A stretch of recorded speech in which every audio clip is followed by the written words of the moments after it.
received a record $839 billion for fiscal year 2026, more money than you asked for last year.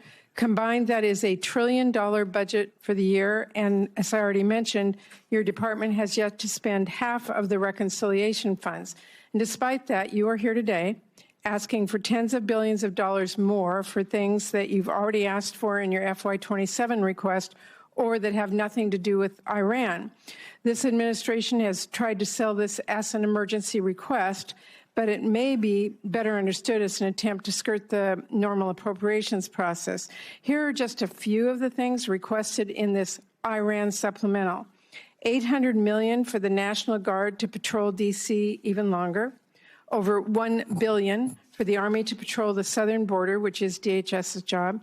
$900 million to support the administration's illegal boat strikes in the Caribbean. Over $18 billion for munitions, which you've already requested in your FY27 budget request, and $1.7 billion to pay for your decision to recruit more people than the services need, which was not contemplated by the FY26 funding bill Congress recently passed. Now, you've already submitted a reprogramming request on this that our subcommittee is considering now, which really underscores the point I made in my opening remarks that the problem is not a lack of money, but poor planning. So I'll be blunt. The truth is your request does not make a lot of sense. So let me ask you a simple question. Why exactly are billions of dollars more for the National Guard and this administration's illegal strikes in the Caribbean urgently needed for the Iran war?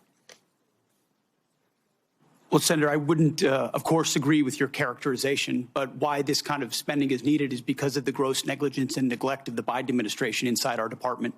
Ran it like a bureaucracy, abandoned our strength posture around the world, so we're having to reestablish deterrence. You mentioned the end strength numbers, and I will acknowledge that we are ahead of schedule on end strength in recruiting. 8,000 in the Navy, 6,000 in the Army, 4,000 in the Air Force.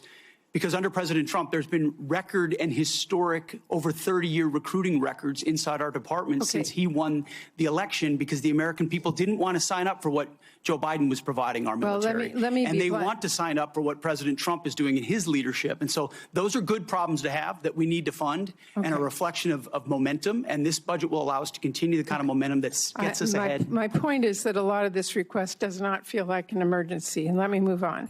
Secretary Hegseth, like most Americans, I've had a lot of trouble following this administration's contradictory statements about the war. On April 8th, you said, and I quote, their missile program is functionally destroyed, launchers, production facilities, and existing stockpiles depleted and decimated and almost completely ineffective. Mr. Secretary, Iran has been firing at U.S. military bases in the region and its ships for the last week.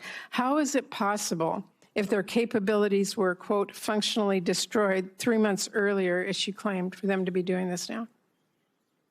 Well, Senator, Iran is at the weakest point militarily it has ever been in the past decade. Certainly, maybe in 47 years, as they've gathered effectively a terror army. And that terror army was built to try to create conventional capabilities to defend against a pursuit of nuclear weapons, which meant thousands of ballistic missiles, many of which we have destroyed, others of which they have put inside facilities and hidden in underground facilities. And that's what terror regimes would do. So I acknowledge they still have capabilities, no doubt. But the amount of damage that we've done to them over the course of these series of operations has put them in the worst place they've ever been. Okay, well, let me move on. On May 5th, you claimed that Iran doesn't control the strait, and you said that there was a, quote, powerful red, white, and blue dome over the strait. If that was true, how did Iran shrink ship traffic in the strait to a trickle again last week?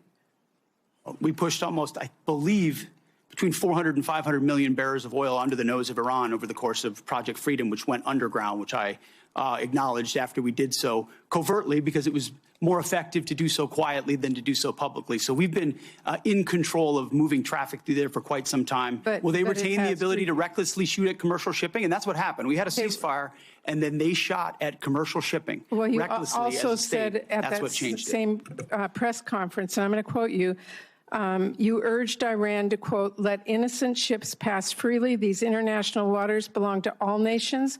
not to Iran to tax, toll, or control. Last week, President Trump said the U.S. would charge a 20% toll to each ship to pass through the state. So based on your opposition to tolls, did you talk to the president out of that idea, or did someone else? Iran's not charging tolls, and they're shooting at ships right now. But Trump said that he wanted to charge a 20% toll.